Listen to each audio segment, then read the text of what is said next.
Hello everyone, आज के हमारे वीडियो में हम बात करने वाले हैं मेंटेनेंस की। जी हाँ, ये वही मेंटेनेंस है जो कि वुमेन को दिया जाता है। तो ये जो मेंटेनेंस होता है, जिसे हम एलिमनी के नाम से भी जानते हैं, ये एक तरीके का फाइनेंशियल सपोर्ट होता है जो कि एक स्पाउस जो है क्लेम करता है इन अ डिवोर्स प्रोसीडिंग। तो अगर उस स्पाउस के पास, उस पर्सन के पास मीन्स नहीं है, फाइनेंशियल सपोर्ट नहीं है और वो लोग अलग हो रहे हैं, तो उस टाइम पर जो एक स्पाउस है वो दूसरे स्पाउस से ये मेंटेनेंस क्लेम करता है। और अगर हम हमारे लॉ की बात करें तो लॉ के अंदर ये जो मेंटेनेंस है वो दो तरीके का होता है। एक होता है टेम्परेरी मेंटेनेंस और दूसरा होता है परमानेंट मेंटेनेंस। तो आज के हमारे वीडियो में हम जो मेंटेनेंस से रिलेटेड लॉज हैं इंडिया के अंदर, उसी के बारे में बात करेंगे। सबसे पहले हम समझ लेते हैं कि जो मेंटेनेंस होता है वो कितनी तरीके का होता है।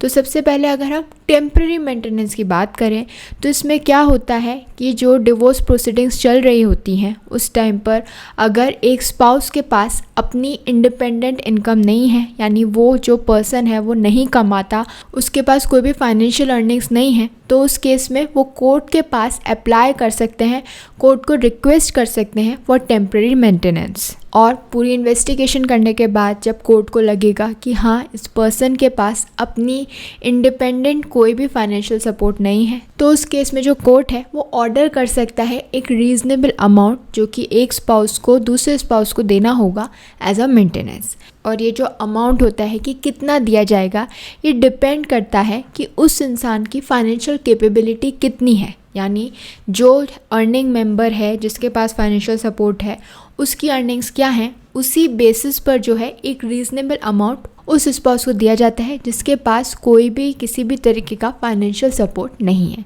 तो ये तो बात हो गई टेम्परेरी मेंटेनेंस की, जो कि दिया जाता है जब कोर्ट प्रोसीडिंग्स चल रही हैं। अब अगर हम परमानेंट मेंटेनेंस या फिर एलिमनी की बात करें तो जब ये जो डिवोर्स के केसेस चल रहे होते हैं, पेंडिंग होते हैं, तो उस टाइम पर जो स्पाउस है वह अप्लाई कर सकता है फॉर परमानेंट मेंटेनेंस। यानी जो मेंटेनेंस है वो या तो मंथली, पीरियोडिकली या फिर एज अ लमसम अमाउंट जो है वो दूसरे स्पाउस को दिया जाएगा। और ये डिसाइड करते समय कि कितना अमाउंट देना चाहिए, उस टाइम पर बहुत सारे फैक्टर्स जो हैं कंसिडर किए जाते हैं। जैसे कि जब वो दोनों शादी में थे, जब शादी थी, मैट्रिमोनियल होम था, तो उस टाइम पर वो कैसा लाइफस्टाइल एंजॉय करते थे, उनका घर कैसा था, उनकी इनकम क्या थी, पेइंग कैपेसिटी क्या थी उस स्पाउस की।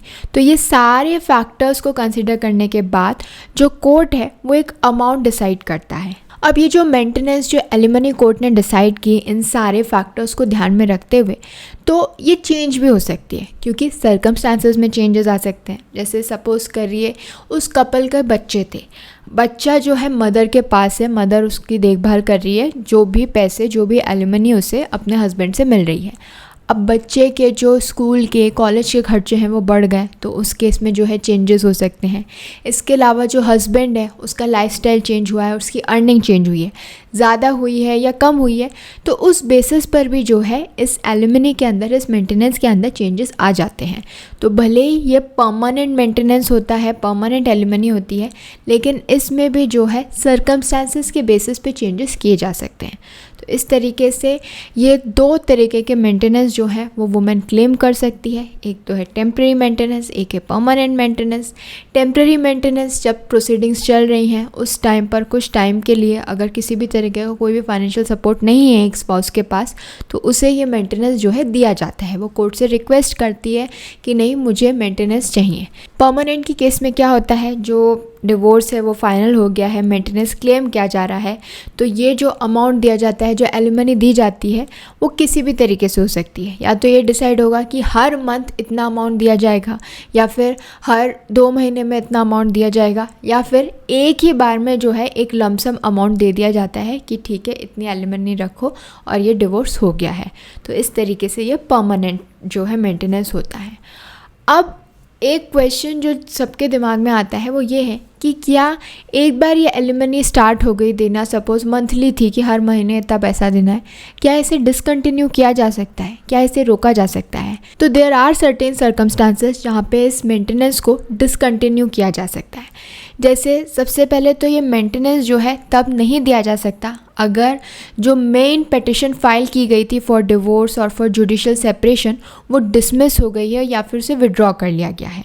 इसके अलावा अगर वो पर्सन जिसे मंथली या फिर पीरियोडिकली ये मेंटेनेंस मिल रहा है वो अगर रीमैरी कर लेता है या कर लेती है तो उस केस में भी ये जो मेंटेनेंस है इसको रोक दिया जाएगा, डिसकंटिन्यू कर दिया जाएगा, या फिर उस पर्सन का कोई और सेक्सुअल पार्टनर बन जाता है तब भी जो है ये मेंटेनेंस रिवोक कर लिया जाएगा। तो अब आप लोगों को ये तो समझ में आ गया होगा कि जो मेंटेनेंस है, एलिमनी है, ये क्या होता है, कितने तरीके की होती हैं और कब इसे डिसकंटिन्यू किया जा सकता है। मगर क्या जो वुमेन है वो एक से ज़्यादा बार मेंटेनेंस क्लेम कर सकती है? तो इसके लिए हमें समझना होगा कि वो कौन कौन से प्रोविजंस हैं जिसके अंदर एक वुमेन जो है मेंटेनेंस क्लेम कर सकती है। तो सबसे पहले तो मेंटेनेंस क्लेम कर सकती हैं अंडर सेक्शन 144 ऑफ दी भारतीय नागरिक सुरक्षा संहिता 2023। इसके अलावा section 36 and 37 of the special marriage act ये भी बात करते हैं कि वुमेन को मेंटेनेंस प्रोवाइड करना चाहिए।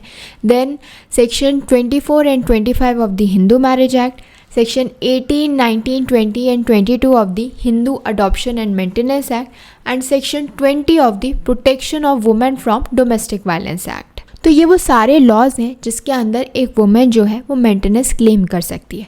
But again the question is कि क्या एक वुमेन जो है मल्टीपल टाइम्स जो है मेंटेनेंस क्लेम कर सकती है? नहीं। इनमें से किसी भी एक प्रोविज़न के अंदर जो है वुमेन डिमांड कर सकती है मेंटेनेंस को, बट ये जो डिमांड है वो ओवरलैप नहीं होनी चाहिए। इन केस प्रीवियस केस के अंदर ऑलरेडी मेंटेनेंस ग्रांट कर दिया गया है तो जब दोबारा कोई केस फाइल किया गया है तो उसके अंदर ये चीज़ डिस्क्लोज़ करनी होगी कि वुमेन को ऑलरेडी इतना मेंटेनेंस मिल रहा है और फिर उसके बेसिस पर जो कोर्ट है वो अपनी डिसीजन मेकिंग करता है। So this was all about the law on maintenance for women. I hope this information was helpful to all of you. Thank you for watching this video. Don't forget to follow Nyay and do join us again for more of India's Laws Explained.